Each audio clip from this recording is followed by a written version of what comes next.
Hello everyone, in this video, I will guide you through how to add Crossplay Friends in Highguard. This is super useful if you want to play with friends who are using different platforms than you. Let's get into it.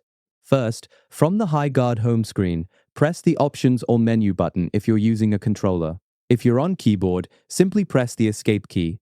This will open up the main menu options for you. From there, navigate to the Social tab. You'll find this among the menu options at the top. Once you've selected the Social tab, you'll need to have your friend's Highguard name ready. Your friend can find their Highguard name in a couple of ways.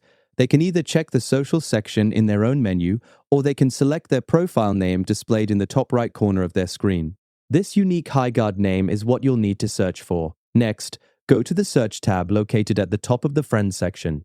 You'll see it alongside other tabs like Friends and Requests. Once you're there, click on the search field and type in your friend's unique Highguard name exactly as it appears on their screen. After you've entered the name, initiate the search and wait a moment for the results to appear below.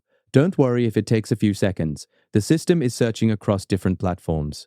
Once your friend's name appears in the search results, select it by clicking on their name. From there, you'll see an option to send a friend request. Go ahead and select this option. Now, your friend needs to accept your request. Have them go to their friend request section, which they can find in their own social menu. Once they accept your friend request, the crossplay connection is complete. And that's how you add friends across different platforms in Highguard. It's that simple. If you find this video useful, please hit like and subscribe. Thanks.